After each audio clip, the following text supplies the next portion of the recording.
El tema que vamos a considerar hoy es la ley y el evangelio. Ayer comenzábamos a comentar un poco el tema de la ley y descubríamos cómo la ley tiene que ver con relaciones. Y de hecho, el pecado es una situación en la que estamos en rebelión contra Dios y atentamos contra el bienestar de los demás. El pecado es muy grave, decíamos ayer, porque es una condición del corazón, más que simplemente las acciones que nosotros hacemos. Las acciones en realidad son el resultado del pecado que llevamos nosotros como rebelión. Bueno, hoy vamos a hablar sobre el papel del evangelio y la ley en esto que es nuestra relación con Dios. Así que vamos a orar pidiendo la dirección de nuestro Señor. Querido Padre que estás en las alturas de los cielos, te damos gracias por tus misericordias y venimos ante tu presencia implorando por favor que nos ayudes a estudiar el tema de este día. Por favor lo pedimos en Jesús. Amén. El tema que vamos a considerar hoy lamentablemente se ha convertido en un debate que no existe en el pensamiento bíblico. Sin embargo, muchos de nosotros convertimos en debate la posición de la ley y el evangelio simplemente porque no comprendemos en realidad que la ley y el evangelio forman una unidad indivisible. La ley nos señala al Señor Jesucristo y el evangelio nos muestra de qué nos está salvando el Señor Jesucristo. Y Jesús no nos está salvando de la ley, nos está salvando de la condenación por haber violado la ley de Dios. Porque, como vimos ayer, el pecado es infracción de la ley y el pecado conduce a la muerte. Romanos 6:23 lo deja muy claro. La paga del pecado es muerte. Así que el evangelio nos libra de la condenación de la muerte, no de la ley, sino de la condenación de la muerte, y nos muestra cómo podemos vivir ahora en Jesús, en una nueva relación con Dios y con los demás. Y, oh sorpresa, bueno, no es una sorpresa en realidad, la ley sigue siendo vigente para poder decidir cómo se vive esa relación con Dios y con los demás. Así que no sorprende, definitivamente no sorprende que en Mateo capítulo 5 el Señor Jesús nos hable sobre lo que Él piensa sobre la ley. Y creo que vale la pena que nosotros podamos leerlo, meditarlo, estudiar esto. Dice Mateo 5:17, no penséis que he venido a abolir la ley o los profetas. No he venido a abolir, sino a cumplir. Porque de cierto os digo que antes que pasen el cielo y la tierra, ni una jota ni una tilde pasará de la ley hasta que todo se haya cumplido. Y de hecho, el verso 19 dice, de manera que cualquiera que quebrante uno de estos mandamientos muy pequeños, y así enseña a los hombres, muy pequeño será llamado en el reino de los cielos. Pero cualquiera que los cumpla y los enseñe, éste será llamado grande en el reino de los cielos. Y curiosamente, muchas veces el gran argumento de los que ven oposición entre la ley y el evangelio es nadie puede cumplir la ley. Y claro, humanamente hablando, nadie puede. Ninguno de nosotros puede realmente vivir los principios de la ley, a menos que el Espíritu Santo pueda morar en nosotros, porque la gran promesa que Dios hizo del nuevo pacto es poner su ley en nosotros, que su Espíritu escriba su ley en nuestros corazones. Por eso es que no están separados la ley y el evangelio, porque la ley nos muestra cuál debe ser la relación que debemos tener entre Dios y los seres humanos, cómo nos debemos relacionar con lo divino, con nuestro Dios, y cómo debemos relacionarnos con nuestro prójimo. Pero como no alcanzamos esa norma, el evangelio nos muestra que en Cristo podemos vivir esa nueva realidad, porque nos da su Espíritu para poder vivir esta realidad. Ahora, estamos diciendo todo esto porque noten que, como decíamos ayer, el amor está al centro de la ley. Jesús dijo que los dos mandamientos más grandes son amar a Dios y amar al prójimo. Y el apóstol Pablo destacó que el amor es el cumplimiento de la ley. Por eso Jesús en San Juan 14, verso 15 dijo: si me amáis, guardad mis mandamientos. Y más aún, el Señor Jesús fue a la cruz del Calvario, demostrando que la ley de Dios es inmutable, porque su sacrificio no fue para abolir la voluntad de Dios. Su sacrificio fue para demostrar que la voluntad de Dios es tan perfecta que solo el sacrificio del Hijo de Dios podía condonar esa deuda que nosotros tenemos por haber violado la ley de Dios. Así que, ¿por qué estamos destacando esto y apuntándole un poco más, apuntalando un poco más el tema de la ley y el Evangelio? Porque separarlos es lo que ha hecho que nosotros terminemos de alguna manera dando una distorsión del mensaje de Dios. Cuando separamos la ley y el Evangelio, nos quedamos o por un lado con un sistema legalista o por el otro lado con un sistema liberal.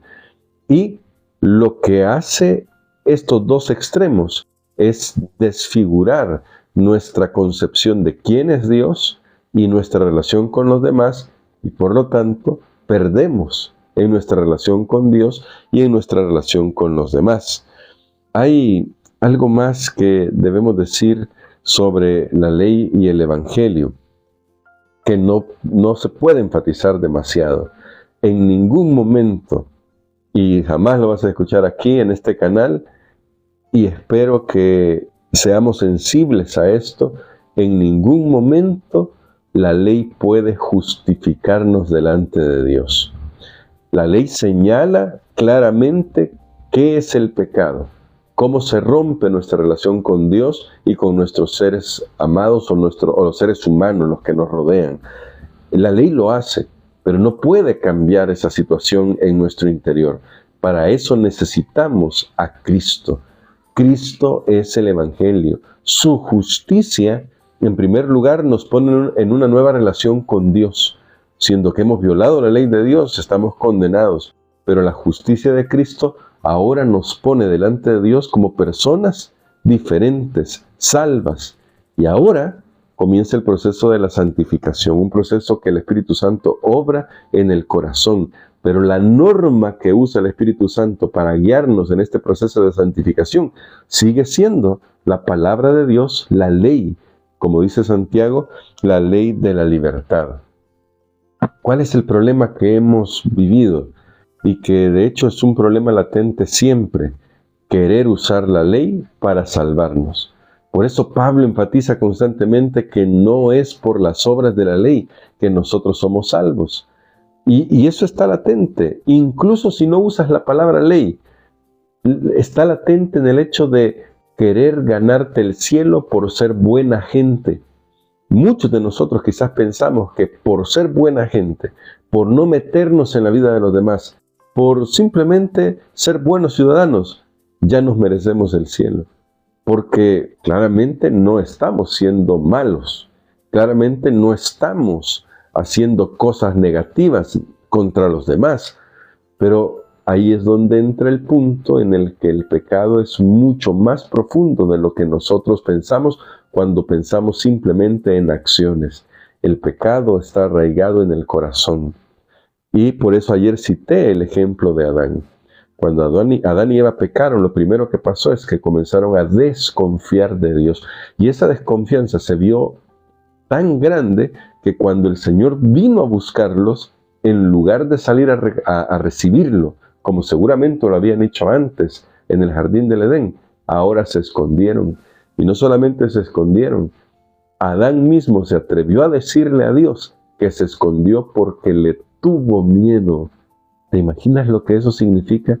Le tuvo miedo a la persona que le dio forma con sus manos. Le tuvo miedo a quien le dio el aliento de vida. Le tuvo miedo a quien le dio el jardín del Edén y le dio acceso a todo lo que podía soñar allí en el jardín del Edén. Eso es lo que hace el pecado. Deforma nuestra imagen de Dios y de hecho deforma la imagen que tenemos de los demás. Por lo tanto, estamos en una relación rota. De ahí que lo que hace Jesús es restaurar esa relación. Y eso solo lo puede hacer Jesús. Es su mediación, es su sustitución lo que hace posible que ahora nosotros podamos estar en una nueva cuenta con Dios. Y es lo que dice Isaías: venid luego y estemos a cuenta. Y Dios es el que se encarga. Ahí mismo lo dice en Isaías 1:18. Si vuestros pecados fueren como la grana, serán emblanquecidos. Es decir, es una obra de Dios. Dios es el que se encarga. Y entonces, ¿por qué seguimos hablando de la ley si Dios es el que se encarga de limpiarnos? Porque la ley sigue siendo la norma contra la cual podemos evaluar cómo va nuestro proceso de santificación. Si realmente le estamos permitiendo al Espíritu Santo obrar en nuestra vida. Porque la ley seguirá siendo el espejo. Seguirá siendo ese espejo que nos dice: este es el camino que debes seguir. Y cuando no lo seguimos, entonces vamos a Jesús y le decimos: Señor, yo no tengo fuerzas, no puedo por mí mismo. Y entonces pedimos que el Espíritu Santo intervenga en nuestro corazón para cambiar nuestros gustos, nuestros pensamientos, nuestra mentalidad, que es una obra que requiere el poder creador de Dios, porque requiere cambiar nuestras tendencias, nuestros deseos, todo lo que hay en nuestro ser. ¿Notas por qué el Evangelio y la ley siempre están de la mano y por qué el Señor Jesús, cuando dice he venido a cumplir, lo que está diciendo es justamente que Él valida la ley de Dios porque Él la personifica?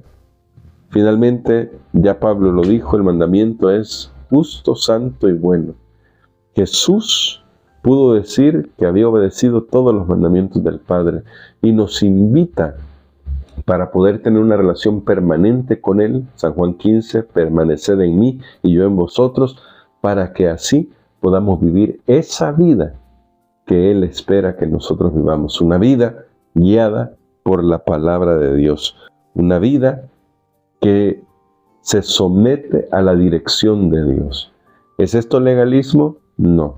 El legalismo es querer usar la ley de Dios para beneficiarme a mí o para salvarme a mí, como sustituto de lo que hace Jesús por mí. Eso es el legalismo. El legalismo es un uso indebido de la ley que lo que hace es poner cargas sobre otros, porque curiosamente nunca es sobre nosotros mismos. Las cargas siempre las ponemos sobre otros. Eso es el legalismo. El legalismo es tan peligroso porque tiene apariencia de piedad, pero lo que hace es secar el corazón. Y si nos seca el corazón, porque no puede haber amor ahí, entonces puedes estar seguro que es legalismo y que no nos hace bien. Por eso están estos principios unidos. El amor es el cumplimiento de la ley. El amor nos muestra cuánto Dios ha hecho por nosotros. ¿Qué es lo que Dios ha hecho por nosotros? Que es salvarnos, redimirnos. Y así, ahora en una nueva relación con Dios, nuestro corazón desea hacer la voluntad del Padre, expresada en su ley, expresada en su palabra. Hoy vamos a orar pidiendo al Señor que nos ayude a recordar ese equilibrio que hay entre la ley y el Evangelio y cómo nosotros podemos ahora vivir de tal manera que podamos, con la ayuda de Dios, mantener esa relación con Dios y con los demás, que es lo que hace la ley de Dios, cuidar de nuestras relaciones, especialmente nuestra relación con Dios, pero esa cuida también de nuestra relación con nuestros semejantes. Vamos a orar. Querido Padre, te damos gracias por tu paciencia y amor, y suplicamos que por favor nos acompañes en esta hora, que tu Espíritu Santo escriba tu ley en nuestros corazones y nos permita vivir una mejor vida para tu honra y tu gloria. Perdónanos cuando hemos convertido a la ley en objeto de salvación. Más bien ayúdanos a mirar a la cruz, a mirar a Jesús y a reconocer que en Él está nuestra seguridad de salvación. Él es nuestro Salvador. Pero también permítenos saber que tu Espíritu Santo lo que hace al entrar al corazón es escribir tu ley para que vivamos como hijos salvados por lo que tú has hecho en nuestro favor. En el nombre de Jesús oramos. Amén.